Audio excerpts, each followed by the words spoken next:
welcome viewers. Today we are going to start 9th class biology chapter number 1. There is introduction to biology. In this chapter we will study the definition of biology, its relations, its division and branches, its contribution which scientists are contributing in this field, and the level of organizations, which is the very most important topic of the federal textbook federal text book board, और ये board का most favourite topic है. सो इस topic पे हम ज़्यादा focus करेंगे. बाकी डिटेल से हम इस चैप्टर को स्टडी करते हैं. If any confusions, okay, you can ask me in comments. So let's gonna start this chapter. So this is whiteboard, and I have written the name of the chapter, that is introduction to biology. So students, biology is derived from the Greek word. It is composed of two words. If we divide it into two parts, so we can see that one word will be the bio and other word will be the logy. Means it is composed of two words, which is a component of the Greek word. Bio means life and logos means thought, reasoning and study. Students, bio का यहाँ पे मतलब क्या, life से हम क्या मुराद ले सकते हैं, हम इसकी क्या मतलब मीनिंग ले सकते हैं कि हमारे इर्द गिर्द में जो सराउंडिंग्स हैं, हमारे इर्द गिर्द में जो लिविंग ऑर्गेनिजम्स रहते हैं, लिविंग ऑर्गेनिजम्स में हमारे ह्यूमंस हैं, एनिमल्स हैं, प्लांट्स हैं, माइक्रो ऑर्गेनिजम्स हैं. सो वो सारे जो इर्द गिर्द के हमारे सराउंडिंग्स में हैं उनको हम लाइफ में इंक्लूड करते हैं. और लॉगस मतलब कि थॉट, रीजनिंग या स्टडी. हम जो लाइफ को स्टडी करेंगे उस पूरे वर्ड को हम नाम देते हैं बायोलॉजी. मतलब कि हम ह्यूमंस को स्टडी करेंगे, हम उनके स्ट्रक्चर्स को स्टडी करेंगे, उनके फंक्शंस को स्टडी करेंगे, एंड उनकी जो है प्लांट्स एंड एनिमल्स, उनकी भी अलग-अलग स्टडी है, उनको भी हम अलग-अलग से स्टडी करते हैं. हर एक की अपनी अपनी फील्ड है, अपनी अपनी ब्रांचेस हैं बायो के आगे से. तो ये हमारा बेसिक कॉन्सेप्ट था बायो का. और आप लोगों के बुक में भी जब आप लोग स्टडी करेंगे तो इंशाल्लाह आप लोग देखेंगे कि 2-3 लाइन में बायो की डेफिनेशन लिखी हुई है कि it is derived from the two Greek words, bio means life and logos meaning thought और रीजनिंग. ओके, तो अब हम इसकी ब्रांचेस पढ़ते हैं. So first of all, so guys, अब हम इसकी ब्रांचेस स्टडी करने लगे हैं. So there are 3 main branches of biology, that is zoology, botany and microbiology. ठीक हो गया.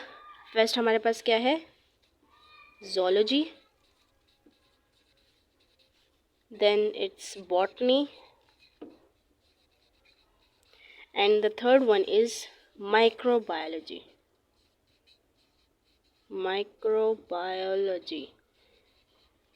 अच्छा स्टूडेंट्स, जो हमारे पास zoology है, it is the study of the animals.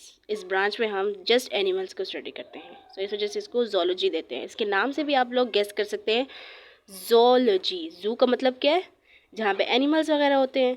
तो इसके नाम से ही हम गेस कर सकते हैं कि इसमें एनिमल्स को हम स्टडी करते हैं. और लॉजी का मीनिंग तो मैंने ऑलरेडी बता दिया आप लोगों को, it is the study.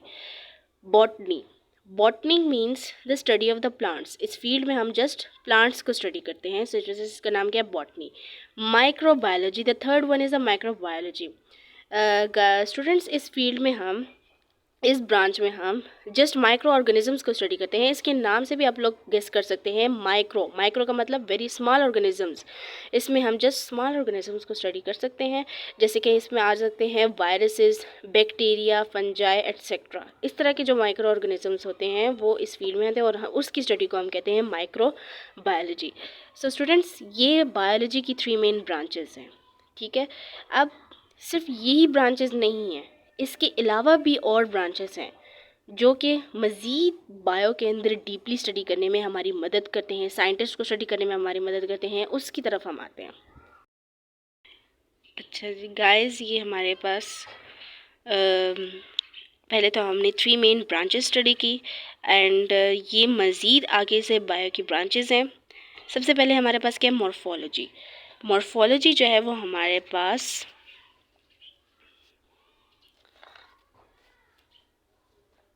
the study of the form and external structure of the organisms is called morphology. किसी भी ऑर्गेनिज्म की जो बाहर की साख देखकर या उसकी जो एक्सटर्नल स्ट्रक्चर होती है, एक्सटर्नल स्ट्रक्चर क्या होता है, जो ऊपर से या आउटसाइड जो हमें नज़र आ रहा होता है किसी भी ऑर्गेनिज्म का, उसकी स्टडी को हम मॉर्फोलॉजी कहते हैं। ठीक है, नेक्स्ट जो सेकंड ब्रांच है वो हमारे पास क्या, anatomy. It is the study of the internal structure of the organisms. किसी भी ऑर्गेनिज्म का जो इंटरनल स्ट्रक्चर होता है, जैसे ह्यूमन बॉडी के अंदर इंटरनली क्या प्रेजेंट है, जीआईटी प्रेजेंट है, स्टमक, गॉल ब्लैडर, इंटेस्टाइन, इन सब की स्टडी को, जो हमारे पास इंटरनल बॉडी स्ट्रक्चर है उसकी स्टडी को हम एनाटॉमी कहते हैं। स्ट्रक्चर, मॉर्फोलॉजी और एनाटॉमी दोनों ही स्ट्रक्चर की स्टडी को कहते हैं, लेकिन दोनों में फ़र्क क्या हुआ, ये जो है वो हमारे पास क्या है, ये हमारे पास एक्सटर्नली स्टडी होती है, मतलब हम एक्सटर्नली किसी भी ऑर्गेनिज्म को स्टडी कर रहे होते हैं, और जो हमारे पास एनाटॉमी है वो हमारे पास इंटरनली स्टडी होती है, यानी हम किसी भी ऑर्गेनिज्म के स्ट्रक्चर को इंटरनली स्टडी कर रहे होते हैं। दोनों में स्ट्रक्चर ही है, लेकिन एक एक्सटर्नल है और एक इंटरनल है। ठीक हो गया। तीसरी ब्रांच है वो हमारे पास क्या, फिजियोलॉजी। फिजियोलॉजी जो है वो हमारे पास क्या है, the study of the functions of the organisms, functions of the various organs of the organisms, it is called as physiology. वो जो हमारे पास ह्यूमंस, एनिमल्स या प्लांट्स, उसके ऑर्गन्स को अलग-अलग स्टडी करने को, उनकी फंक्शंस को, जो हमारे पास मॉर्फोलॉजी और एनाटॉमी था वो तो स्ट्रक्चर था, लेकिन जो फिजियोलॉजी है उसमें हम फंक्शंस को स्टडी कर रहे हैं, तो this branch is called as physiology. Histology जो है वो हमारे पास क्या है, microscopic study of the tissues of organisms, it is called as histology. Histology जो है वो हमारे पास, ये हमारे पास क्या था, फंक्शंस को स्टडी करते हैं हम, एंड जो हिस्टोलॉजी है वो हमारे पास microscopic study of tissues of organisms, tissues of organisms. अब देखें, जो हमारे ह्यूमन बॉडी के अगर हम एग्जांपल लें, तो सबसे जो छोटी, सबसे जो माइक्रोस्कोपिक है वो हमारे पास क्या होते हैं, सेल्स होते हैं। सेल्स से मिलकर क्या बनते हैं, टिश्यूज़ बनते हैं। टिश्यूज से मिलकर हमारे पास क्या बनते हैं, ऑर्गन्स बनते हैं। ऑर्गन से मिलकर हमारे पास क्या बनते हैं, ऑर्गेनिजम्स बनता है। ठीक है, ये हम लेवल ऑफ ऑर्गेनाइजेशन है, ये हम इंशाल्लाह आगे जाके चैप्टर में डिटेल से पढ़ेंगे इसको। तो जो सेकंड नंबर पे हमारे पास आते हैं टिश्यूज़, उसकी स्टडी करने को हम क्या कहते हैं, हिस्टोलॉजी। ठीक हो गया, this is the fourth branch. Next हमारे पास जो फिफ्थ ब्रांच है, this is the cell biology and the study of the structure and functions of the cell. ये हमारे पास क्या था, tissues, and it is the study of the structure and functions of the cell. Cell की structure and function को study करने को हम सेल बायोलॉजी कहते हैं। ओके गाइस, नेक्स्ट हमारे पास जो सिक्स्थ ब्रांच है वो हमारे पास क्या है, जेनेटिक्स।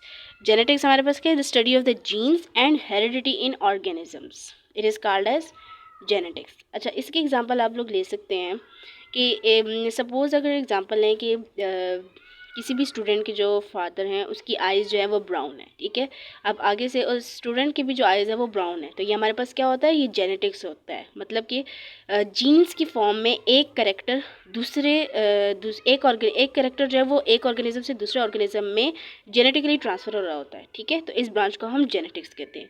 नेक्स्ट जो हमारे पास सेवन्थ ब्रांच है, this is the embryology, the study of the developmental stages of an organism from an egg to the formation of the new organism, it is called as embryology. embryology हमारे पास क्या, embryo हमारे पास क्या होता है, जो ह्यूमंस की या किसी भी ऑर्गेनिज्म की जो डेवलपमेंटल स्टडी होती है, उस ब्रांच को हम एम्ब्रियोलॉजी कहते हैं। ठीक है, एक एग से लेकर एक पूरे ऑर्गेनिज्म की फॉर्मेशन तक, जो कि अल्लाह ताला ने एक नेचुरल प्रोसेस बनाया होता है, उसको हम क्या कहते हैं, एम्ब्रियोलॉजी। ठीक हो गया। नेक्स्ट हमारे पास जो एट्थ ब्रांच है, that is palaeontology, study of the fossils. ये ब्रांच जो है वो याद करना थोड़ी सी स्टूडेंट्स के लिए मुश्किल होती है, लेकिन इस पैलेंट का मतलब क्या होता है, फॉसिल्स की स्टडी को हम क्या कहते हैं, पैलेंटोलॉजी। अब स्टूडेंट्स के जहन में आता है, सवाल लाजमी आता है कि फॉसिल्स क्या होते हैं। Fossils are the remains of living things preserved by the natural process, remains of the living things preserved by the natural process.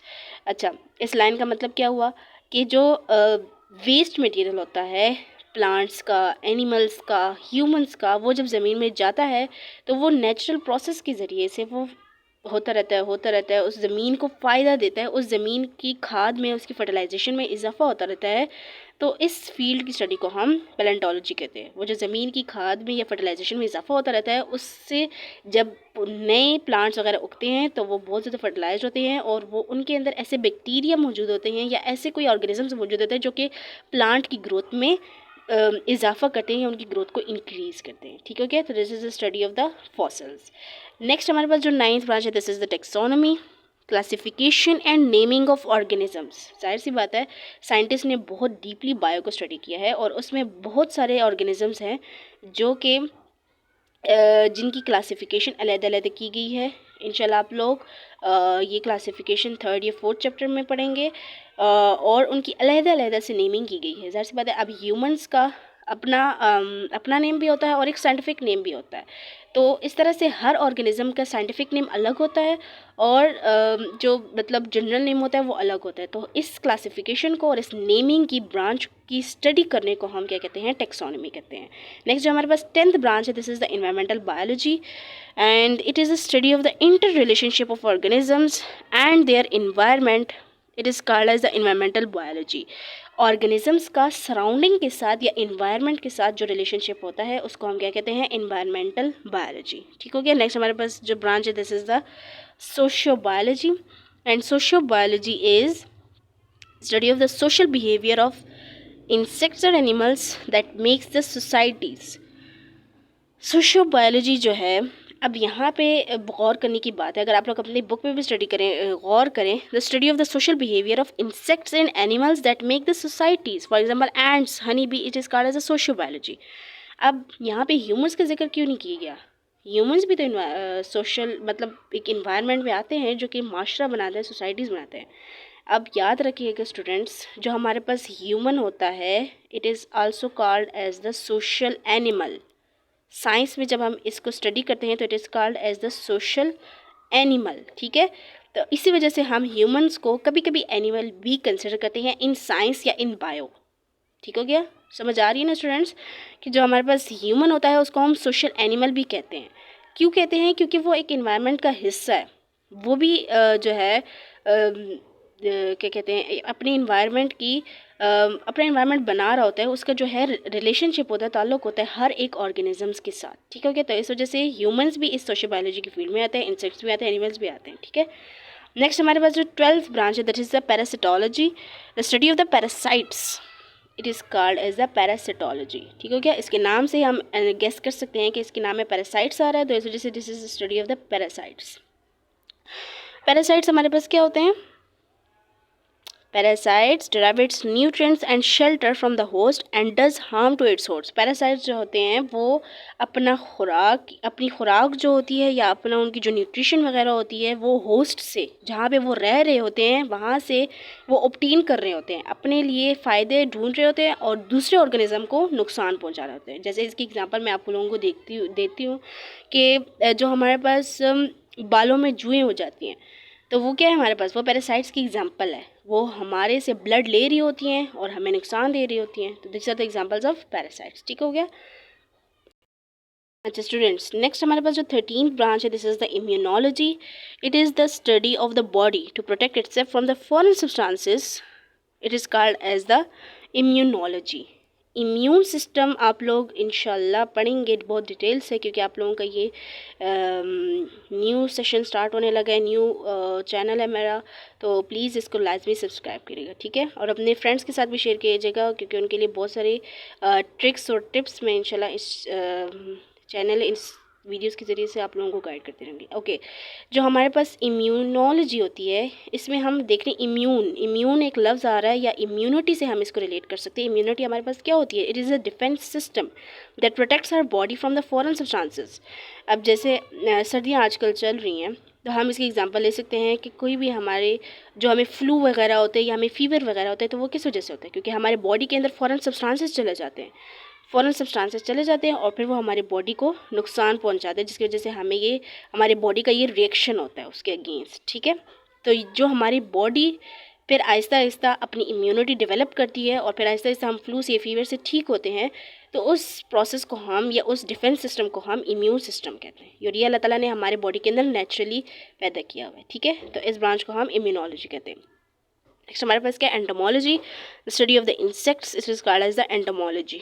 Insects की स्टडी करने को हम एंटोमोलॉजी कहते हैं। Pharmacology, the science that deals with the study of the drugs, it is called as pharmacology. ऐसी branch bio की कि जिसमें हम ड्रग्स वो वाले ड्रग्स नहीं जो मतलब आम होते हैं, हम यहाँ पे मेडिसिन्स की बात कर रहे हैं, जो हम नेचुरली मेडिसिन्स को स्टडी करते हैं उस ब्रांच को हम फार्माकोलॉजी कहते हैं। ठीक है, इसको दूसरे ड्रग्स के साथ मिक्स नहीं करना। ओके स्टूडेंट्स, नेक्स्ट हमारे पास जो लास्ट ब्रांच है, this is the biotechnology, the study of the use of the different techniques to manipulate the living organisms for the benefit of the man kind, it is called as a biotechnology. बहुत सारी techniques को use करके human Mankind को जो फ़ायदा देती हैं उस ब्रांच को हम बायोटेक्नोलॉजी कहते हैं। ठीक हो गया, तो ये हमारे पास ये डिटेल से हमने इसकी ब्रांच स्टडी की। और कभी कभार जब बोर्ड के पेपर्स आते हैं तो वो अनइम्पॉर्टेंट पेपर भी दे देते हैं, तो इस लिहाज से आप लोगों को ये ब्रांचेस शॉर्ट और लॉन्ग दोनों के हवाले से याद करनी है। हर एक की डेफिनेशन और हर एक का कॉन्सेप्ट आप लोगों को क्लियर होना चाहिए। ठीक हो गया स्टूडेंट्स, आई होप आप लोगों को ये टॉपिक क्लियर हो गया होगा।